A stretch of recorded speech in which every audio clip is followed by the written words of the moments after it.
I'm Andrea Giles, and you're listening to the Heal from Infidelity podcast, episode number 161, Betrayal and New Trust.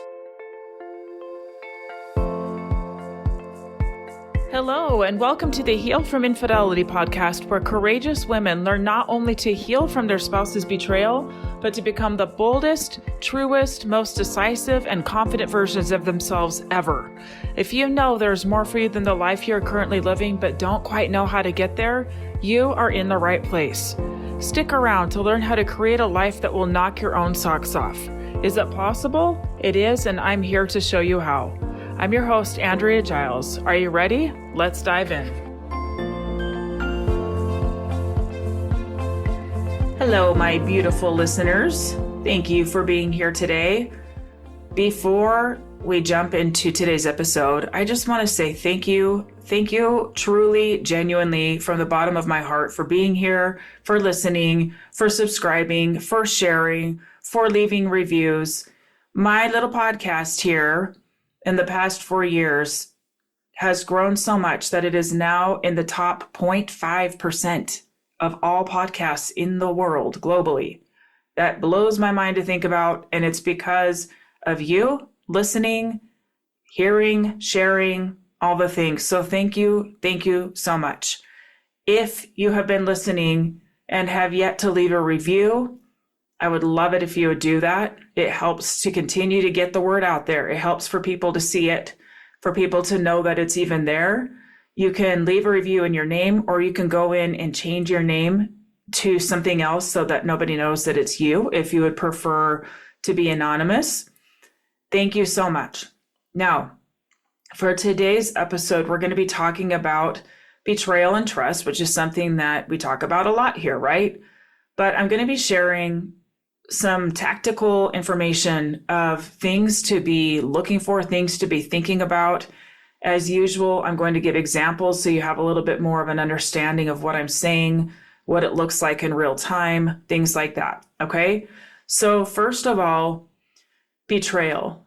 And let me give you some background of why I decided to do this episode. So I recently hosted my first online virtual retreat. I did an in-person retreat earlier this year in Tulum, Mexico, but this time I did a virtual retreat. I wanted to see how that would go, and it was amazing and wonderful and powerful, and the feedback that I'm getting from people there is just so heartwarming, and it had a big impact on the people that went. But in my preparations, I pulled up lots of different things, lots of different research to just really hone in on how to make it the most effective for everybody there. And in my research, I came across something that I had read before, but that kind of struck me in a different way. It is from Brene Brown's book, Atlas of the Heart. You've probably heard me reference that book before, or reference work of Brene's. I love her. I love her work. I think she is a genius and has made major waves and major impact in the work that she does. And in the book, Atlas of the Heart, go get your hands on it. It is truly like an atlas of the various emotions that we feel as humans. And the way that it is categorized is at the very beginning, rather than having just a list of emotions and then you flip to that page, she has it worded in a way that's places you go when you are ... okay? Places where you go. And one of the things that is fascinating to me is that her portion of the book that covers trust and betrayal, I want you to hear this. She has this categorized as places we go when the heart is open. When the heart is open. When our heart is open, we go to places of heartbreak, betrayal, loss of self-trust, and rebuilding trust. That's where we go when our heart is open. There's other emotions that she includes there. The full list is love, lovelessness, heartbreak, trust, self-trust, betrayal, defensiveness, flooding, and hurt. Okay. But the two that really I want to drive home here, places we go when our heart is open, heartbreak, betrayal, rebuilding trust, self-trust. Okay.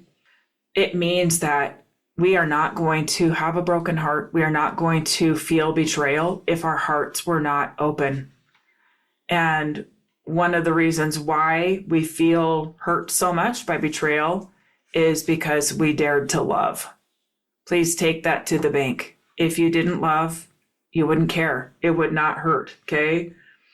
Suzanne Collins, the author of The Hunger Games, she says this in the Hunger Games books: for there to be betrayal, there would have to have been trust first, right? Right? You'd have to have some sense of trust first for there to be any kind of betrayal. Okay, so first what we're going to talk about is betrayal, and then we are going to shift to talking about trust.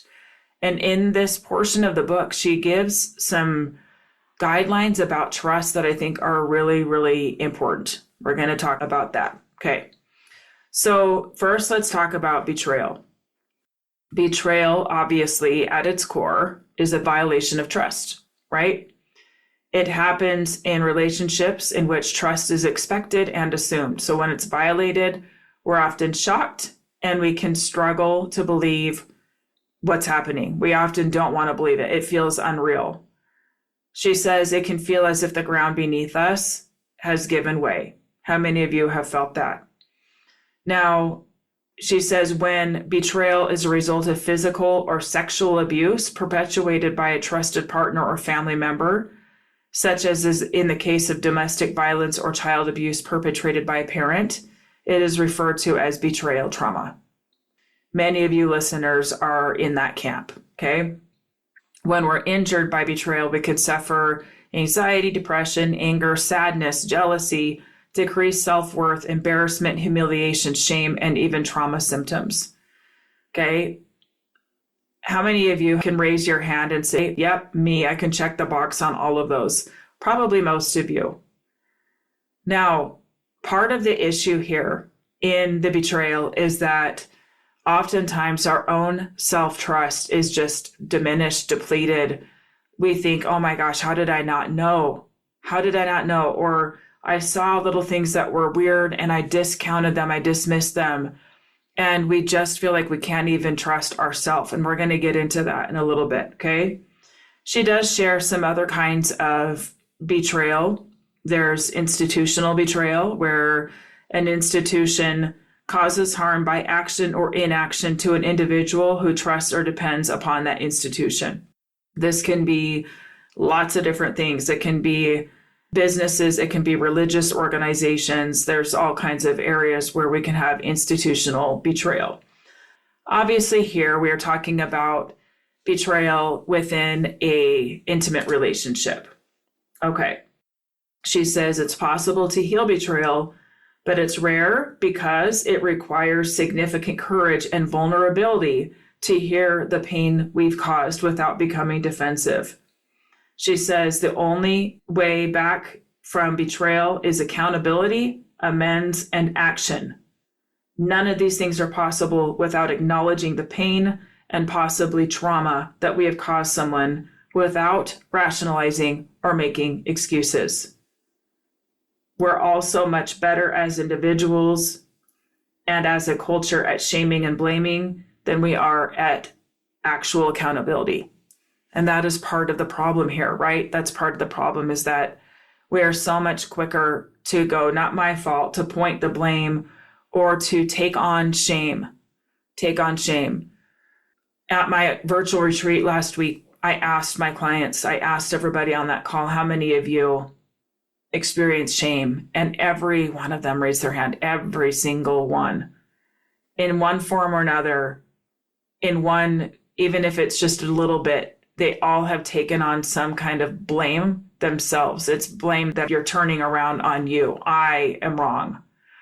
And part of the healing from this is changing that narrative, opening up, right? And not doing to ourselves either what others do to us. So when we want accountability, when we want to be treated kindly, we need to give that to ourselves as well. And accountability and shame are very different things. Accountability can set us free to move forward, whereas shame keeps us completely stuck. Okay? All right. So you are no stranger here to what it feels like to feel betrayed, right? You are no stranger here. But what I want to focus on now, I want to shift. There was a little precursor about betrayal.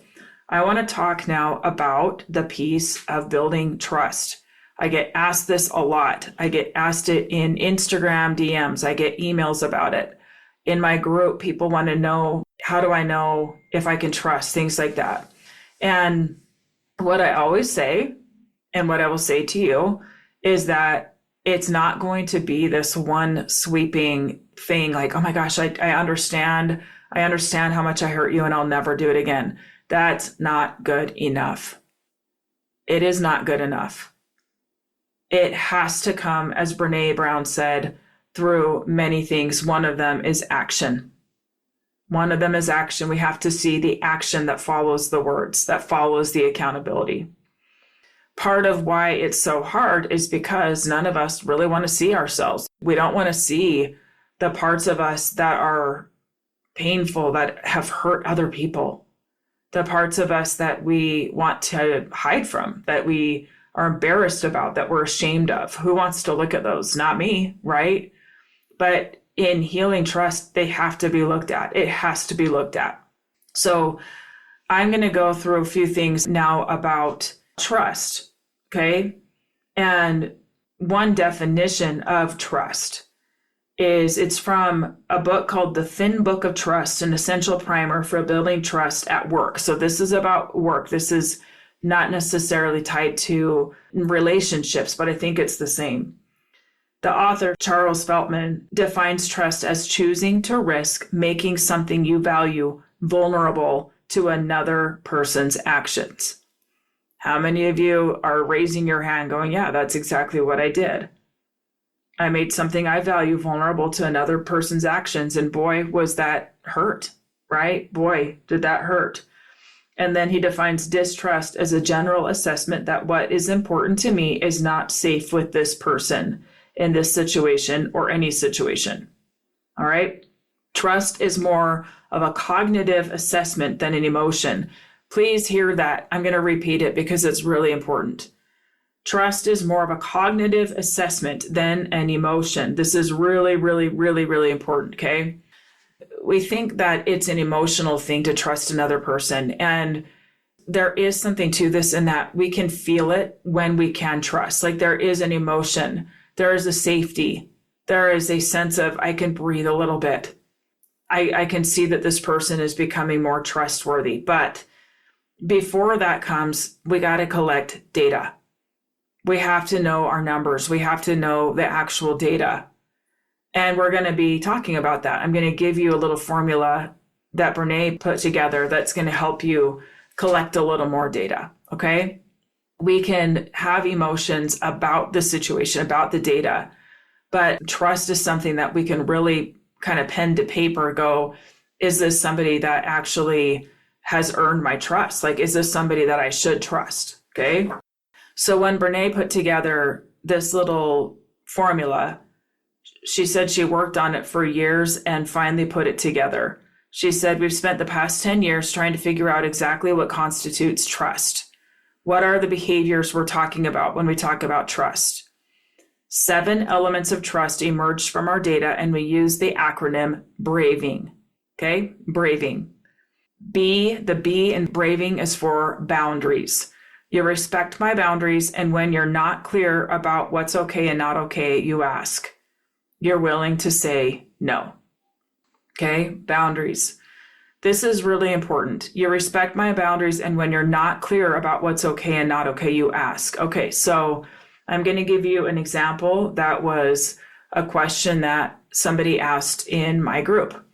She has a different idea in her mind about what appropriate relationships can be outside of the marriage, what kind of friend relationships are okay, which are not. She has a different idea than her spouse does. His is much looser. And she came and asked about this and asked what I thought. And really, what it comes down to is them going together and being collaborative and coming together on what they are going to respect from each other. And part of that for her is knowing what her own boundary is. Like, I am not okay with you going to lunch alone with a woman. I'm not okay with that. That is a boundary of mine. and making that clear. And just because somebody doesn't agree or somebody doesn't have the same boundary as you, they might not care if you do. The trust was broken, which means that you are going to have more concerns than if she would have gone to lunch with somebody. Like, the trust has already been broken. And so the need to repair that is crucial, showing it matters to me what your boundaries are, and I'm willing to respect that. And I'm willing to ask you and say, hey, what are you comfortable with here? Right? That's a big deal. Next, reliability. You do what you say you'll do. At work, this means staying aware of your competencies and limitations so you don't overpromise and are able to deliver on commitments and balance competing priorities. Okay, that's Brene's words, but I would say she doesn't talk about this, but I will. At home, this means doing what you say you're going to do, getting home when you say you're going to be home, checking in, not being unavailable for hours at a time where your spouse doesn't know quite where you are or doesn't know when you're going to be home, doesn't leave you wondering, leaves you worried, right? Reliability is checking in and communicating and talking about schedules, following through with what you say you're going to do without constantly needing to be reminded of it. This is a big deal. Like, you matter enough to me that I'm going to prioritize this thing that we talked about and make sure that I follow through. Okay. Next, accountability. You own your mistakes, you apologize, and you make amends. Accountability. And you know what? This is not a one and done. It's not, oh my gosh, I'm sorry that I blew up our life. I'm sorry. And now it's over and done. And now let's move forward and build back our life, right? That's not enough. It's not enough. Sometimes owning your mistakes is what may seem like endless conversations about it. Maybe it's multiple apologies. Like, I can see that I really, really hurt you. I'm so sorry, right? As much as it takes. That's what accountability looks like. The person who is offended doesn't get to set the terms. Like, I apologized once and that's all I'm going to do. For trust to be built, we need to know that they will apologize as many times as needed. We might need to hear it again. It's okay, right? All right, next up is vault. This one's really important. Vault. You don't share information or experiences that are not yours to share. I need to know that my confidences are kept and that you're not sharing with me any information about other people that should be confidential.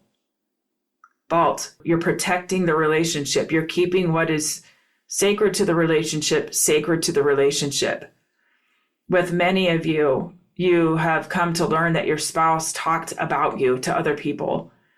Maybe they built themselves up by tearing you down, by diminishing you. Of course, this is hurtful, right? Part of this rebuilding trust in this vault piece is knowing that that is not happening anymore. That if there's a problem that they have with you, that they come to you directly, that they learn the skills to come to you, to confront, to talk, to communicate, to have conflict, willing to have conflict, to be safe, to keep it within that vault. Next, the I here is integrity. You choose courage over comfort. You choose what is right over what is fun, fast, or easy. And you choose to practice your values rather than simply professing them. Something that my clients hear me say a lot is that one of the things that we need to know is why they overrode their own integrity in the first place. Like, why they did this thing that's really not in alignment with their values to do. Like, what was so compelling that you overrode your own integrity to do it? With this integrity piece, we are learning if they can value courage over comfort. We're learning if they can learn restraint, if they can choose what's right over fun, fast, or easy, that quick hit, that dopamine hit, that validation that can feel intoxicating. We need to know that they are willing to learn how to do those things so that we can trust them, right? You choose to practice your values rather than simply professing them. It's really easy to say, oh, yes, I value integrity. It's very easy to do that until you are placed in a situation that might be very, very tempting and feel very, very good. And suddenly that goes out the window because something else felt more compelling in the moment. We need to know that you're willing to say no in the moment, to honor your values, to honor your commitments, and to have the courage to do so. The N in braving is non-judgment. I can ask for what I need, and you can ask for what you need. We can talk about how we feel without judgment. We can ask each other for help without judgment. Oh, this is a big one. And you know what? I think it takes incredible vulnerability to do this. I struggle with this one even sometimes. I struggle to ask sometimes because there's this very independent part of me that I've always been a pretty independent person. I'll figure it out. I'll take care of myself, that kind of thing. And the problem, though, is that you can only get so close in a relationship when you don't ask for the things you need, when you can't communicate it and then feel kind of empty. And so the more that we can grow our trust in the other person, that we can bring things to them, that real intimacy is born here, that we can say, hey, I really need from you to validate me and to say it this way when I bring up an issue. I need you to listen. I just need you to be there and to hear me. And you don't even need to say much. Just, I'm here. I love you. I'm here. I understand that I have hurt you and I'm here to help repair it. Right? Learning to communicate these things and then learning to trust that they're going to be met with non-judgment is massive. It's massive. Too many of my clients are not there yet.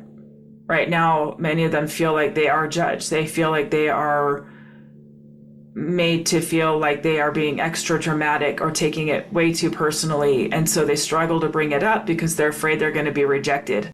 And what I will say to them, what I do say to them, what I'm saying here is that the thing is, you don't want to be in a relationship. You do not want to be there if this piece doesn't change. You do not want to be there. It's not going to be something that you're going to thrive in if this piece does not change. This is worth standing up for. The last one, and I have to interrupt this by saying, I apologize if you hear machines in the background right this second. We have tree trimmers at our house. We had a huge storm recently and had some damage, and the tree trimmers just cranked up their motors. So I apologize if you hear that in the background. But the last one, the G, generosity. You extend the most generous interpretation possible to the intentions, words, and actions of others. Again, that can feel difficult, especially after being betrayed. It can be very difficult for my clients to do this, to offer generosity. Right now, when your partner is building trust, when the trust has been broken, them offering that to you is huge. Offering you generosity, that this person loves me and is sticking around right now, trying to fix this. And I also want to add one more thing here about this whole braving acronym. Some of you are not staying. Some of you had your partner leave. And I want to shift this conversation a little bit to something that I think is even more important. And that is the self-betrayal that you have felt. The self-betrayal that can be even more painful. Like, why? Why did I settle? Why did I drop my own standards for myself? Why did I not speak up? Okay, all the stories that come up. Brene Brown talks about this a little bit. She says, self-trust is normally the first casualty of failure or mistakes. We stop trusting ourselves when we hurt others, get hurt, feel shame, or question our worth. I know many of you are questioning your worth. I know this. She said that she's been sober for 25 years, and what she's learned in her sobriety is that she can now trust herself and her actions when it comes to protecting what she values. She knows that she will have her back. And so she flips the acronym a little bit to work with self-trust. I want you to hear this. Boundaries. This is in light of self-trust. Did I respect my own boundaries? Was I clear about what's okay and what's not okay? Reliability. Was I reliable? Did I do what I said I was going to do? Accountability. Did I hold myself accountable? Vault. Did I respect the vault and share appropriately? Integrity. Did I act from my integrity? Non-judgment. Did I ask for what I needed? Was I non-judgmental about needing help? Generosity. Was I generous toward myself? Oh, isn't that beautiful? Backing up to the non-judgment. Was I non-judgmental about needing help? Did I not judge myself for needing help? Isn't that huge that it's okay to need help? This piece of self-trust often supersedes trusting somebody else. We often don't feel like we can trust them until we work on our own self-trust. These things are things that we work on day in and day out inside my program. We have to learn to get back into ourselves, back into our strength, back into our wisdom, back into trusting ourselves before we can hand that back to somebody else. Why? Because we have to know at the end of the day, we have our own back, that we are wiser, that we know more, that we see more, and that we are going to operate at a higher level based on a really high standard for our life and for what we will accept and not accept. When we do that, it sets a foundation to be able to ease back into trust. If we are terrified, it's going to be very hard to ever trust anybody again. When we learn to trust ourselves more, we know that we have our own back, and we know that it's in our best interest to start trusting when somebody is becoming trustworthy. So for those of you listening who were the one who betrayed, look at areas that you can strengthen your own trustworthiness. Do you follow through? Do you listen to the boundaries? Do you honor them? Do you respect them? Can she non-judgmentally ask for what she needs? Do you extend generosity, kindness, even if it feels threatening to you? For those of you who have been hurt, these are some things to pay attention to. These are some of the things to stand up for. These are some words to put to what it is you're looking for. I'll never do it again is not enough. You need to see action, day-to-day action. I'm going to give you just one tiny example of something that happened last week. It's a very small example, but it just warmed my heart and helped me to just remember that I can trust my husband. Last week, it was in the morning and it was a chaotic morning and I had a lot going on and I was about to get on. It was the day of my virtual retreat and my daughter, my little daughter, who's almost 3, of course, she was extra needy that morning. She was extra needy. And I was frustrated that my husband hadn't stayed around to help. He had left and I was trying to get her ready and get things situated before the nanny came. And then I would be getting right onto this call, the 7-hour retreat. And I texted him and just said, I wish that you could just see the need and just stick around and take care of her so I can do what I need to do. Now, in hindsight, I could have asked for that and I didn't. I could have said, hey, can you stay longer this morning so I have extra time? And I told him a couple things that would have been very helpful for him to do, to help with. And I wish that he could see the need on his own rather than me having to ask for it. Now, there's some problems in that, right? Because we do need to ask. And it was kind of after the fact that I'm like, I totally could have just said, hey, can you stay? But what I sent was that. And his response back was, I love you. And sometimes I just need the reminder, thank you.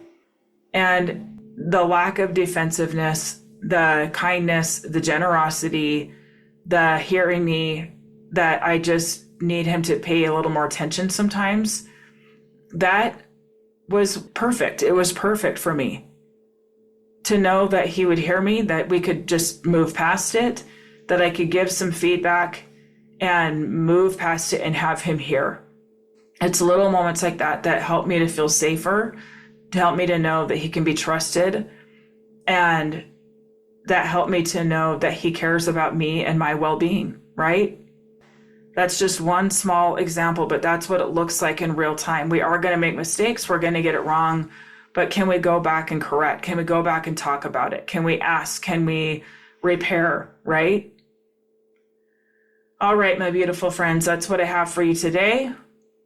I hope you found this useful. I hope you pulled out a notebook and pen and took some notes. The applications to join my program are open. If you are accepted, you'll be sent an email with next instructions. It is the most amazing group with the most amazing women that are changing their own lives, taking very seriously their own healing so that they can live a big life again. They do not want to shrink anymore. They don't want to shrink their own life. They want to live large, really knowing who they are, really feeling grounded in who they are, and claiming what is theirs, whether in the relationship they're in or elsewhere. I invite you to apply, and I will talk to you soon. All right, bye-bye. Thank you for listening to the Heal from Infidelity podcast. If you would like to be kept in the know about upcoming free classes, new podcast episodes, and other ways of working with me, go subscribe to my weekly email. You can subscribe at andreagiles.com/lies-about-infidelity/. Again, it's andreagiles.com/lies-about-infidelity/. I will see you next time.